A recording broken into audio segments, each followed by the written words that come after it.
players ask me, what is card counting? Card counting is nothing more than keeping track of cards since the shuffle. And the cards we keep track of are the high cards and the low cards.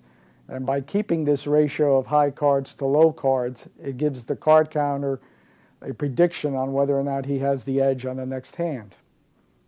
A lot of players ask me, oh, you know, card counting is a great technique, but do you have to be a genius in order to master it? And the answer is no.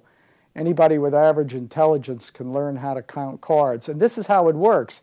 We just simply assign a plus value or a minus value to specific cards in the deck. And generally the low cards we count +1 and the high cards we count -1. And what a card counter does is he just tracks each of these plus cards and minus cards as he sees them on the table, and he keeps the sum of these cards, and that gives him his running count. And that's what he uses to know whether or not he has the edge. Now, are there more than one card counting system? And the answer is yes. Generally, there are very simple card counting systems, and one of the simplest ones is speed count. There are others like the KO rookie count. These are card counting systems which I would recommend for average players who are basically basic strategy players and want to try card counting. So I would recommend that they start with one of these simple card counting systems. And something like speed count you can learn in an hour or less. Now, the more complex card counting systems are systems like high-low and KO. They are much harder to learn, but you'll get a greater edge than you will with the simple card counting systems. I'm always asked, is card counting legal? And my response is, it's perfectly legal to use your brain when you play blackjack. And that's all you're doing when you're card counting. You're using your brain. So the short answer to the question is, yes, it is perfectly legal to count cards. Now, the second question I get asked is, well, you know, are the card counters going to, or the casino is going to let you card count? And the answer is yes and no. Basically, if you're a low-limit player, they're not going to get excited if you're counting cards. But if you come in with a team of players and you're in there for hours on end betting thousands of dollars, yes, you're going to get the casino nervous, and they're going to watch you play. And if they feel that your play is too strong, meaning you're going to affect their bottom line, yes, they can ask you to leave. Most of the public has a misconception that if you're a card counter, you're going to win every time you play, and that's furthest from the truth. The fact of the matter is card counters will win, but they'll win over a specific period of time. Generally, we like to say we have the edge, and it's a long-term edge, meaning in the short term, which is any individual session, or even a week's worth of play, and sometimes even a month, we could lose money. And the analogy I like to make is compare card counting to investing in the stock market. If you invested in the stock market for 20 or 30 years, you certainly have more money than you started with. But on an individual daily or weekly or monthly basis, your stock portfolio probably went up and down, but the curve went straight up. And that's what it's like with card counting. We go up and we go down, but the curve always goes up. Players always ask me, how do the casinos know that a player is card counting? And there's one characteristic of all card counters, and there's one thing that card counters have to do no matter what system you learn, and that's to vary your bet size. Card counters win money by betting more when they have the edge, and they bet small when they don't have the edge. So this bet variation is one of the indicators that the casino uses when they suspect somebody is counting cards. So that's why you don't want to go to a casino if you're a card counter and start betting $5 and then throw out a $100 bet. That's kind of a flag that lets the casino know that more than likely you're counting cards. One of the negatives, if you want to be a card counter, and I say negatives, is because a lot of people don't understand this concept of a bankroll. Generally, you need money in order to make money if you're a card counter. And that's because of the short-term losses that you can anticipate when you play blackjack as a card counter.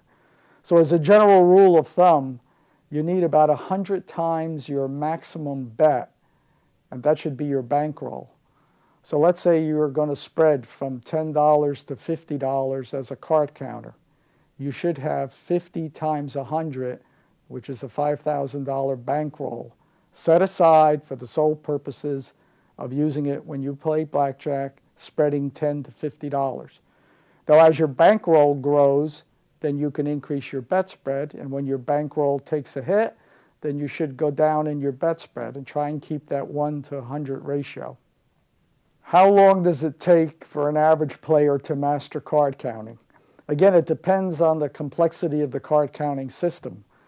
If you want to learn the popular high-low card counting system, it's going to take you several months of practice, 2 to 3 times a week. And how do you learn card counting?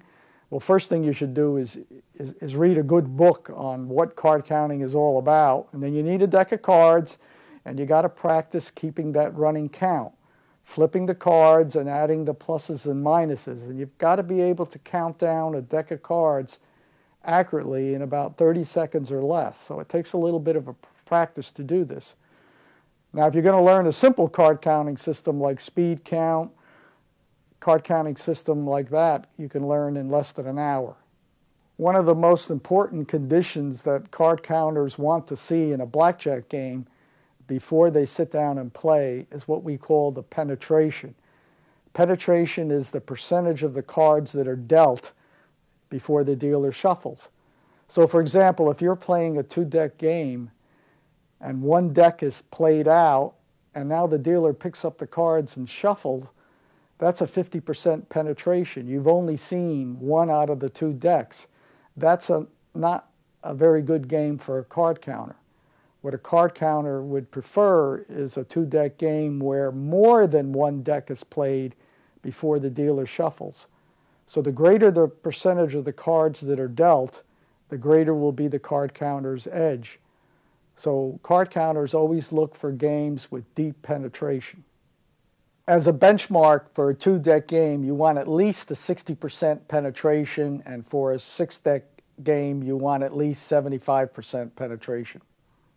A lot of players have seen the movie 21, and they've seen the MIT guys beating the casinos, but they play in teams. And some of the most successful card counters are ones who have played in teams. And why is playing in teams so important? And the answer is, if you're playing as an individual, you're playing against your own bankroll. If you play on a team, you have a joint bank, and everybody on that team can play against this larger bank. So if you play on a team, you can bet at a much higher level, and therefore your profits are much greater. And you're doing this with absolutely no additional risk to your bankroll. So that's why a lot of the professional blackjack players tend to form teams when they play in casinos. If you go to the casino, you might see signs on some of the table that say no mid-shoe entry. And a lot of players ask me, why do the casinos do that? Well, if you ask a casino manager, why do you have that sign? Why don't you let a player jump in the middle of the shoe? He'll probably say because the players at the table don't like it when somebody jumps in, because they're going to change the flow of the cards and they'll cause players to lose. Well, that's a lot of hogwash. The real reason that casinos don't want players to enter in the middle of the shoe, it's because of a technique that card counters use, which is quite profitable, and the technique is known as back counting. And what card counters do is they'll stand behind or on the side of a table, they'll wait for the shuffle, they'll watch the cards, they'll keep the count, and when the count goes positive, then they'll jump into the game.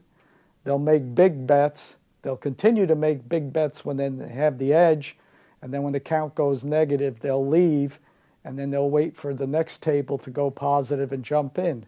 So that's a very profitable technique for players, and that's the reason why casinos have those signs to not allow players to jump in the middle of a shoe. There have been a lot of card counters who've gotten a lot of publicity over the years, and I think the first person to go on national television as a blackjack card counter was Kenny Houston. He appeared on 60 Minutes. and he kind of explained what card counting is, and it really became a popular avocation for a lot of people after seeing him on TV. And there have been other players who've gotten a lot of publicity, and certainly the MIT team received a lot of publicity. But there's also been a lot of players who haven't been in the limelight that are really legends in the field of blackjack. And there's a book called The Legends of Blackjack, written by Kevin Blackwood and Larry Barker, and it's an excellent book. Describes a whole host of players who have made a ton of money as blackjack card counters. And I encourage anybody who wants to learn about these legends to get a hold of the book Legends of Blackjack. And you can get that book on our website, bjinsider.com. A lot of players who watched the movie 21 saw this technique that card counters use with a BP, which is known as a big player. And that's a popular technique that the professional players use, and this is how it works. Basically, you'll have a player at a table keeping track of the count. And when the count goes positive, instead of this player making large bets, he will signal one of his team players, known as the big player, and he will then go to the table after he gets a signal, and he will make the large bets. Now, from the casino's perspective, he's just going to look like an average player walking up to a table making big bets. Now, he'll continue to make the big bets until his partner on the table signals him that the count is now gone negative, and then the BP will then leave the table, and then he'll walk around and he'll wait for a signal for one of his confederates who are on other tables in the casino. So by using this technique, they're having one player known as the big player making all the large bets whenever the count is positive. So this is how team players can win a lot of money in casinos, by using the big player concept. A lot of players ask me, how can I become a successful card counter? Well, one of the things you have to do is you have to be committed to learning not only the technique of card counting, but you have to be able to understand the risks involved, and you have to have enough money for your bankroll to sustain you when things don't go your way. And you will have some variances when you play blackjack, and sometimes you're going to lose some money. So you've got to understand all this. Plus, you have to have a certain comportment when you play. You can't just sit there and always watch the cards and never talk and never drink, and you'll just stick out like a sore thumb that you're probably card counting because you're just staring and looking at all the cards. So all of these techniques and skills you have to master. And the way to do that is, again, you got to get a good book, you got to read about card counting, you got to practice. And don't practice at home with a deck of cards when there's no noise, or because in the casino there's a lot of noise. So you need to practice at home with the TV on or the radio on. And you have to continue to practice until you can master the skills of counting down a deck. You got to understand risk of ruining. You got to have the right bankroll.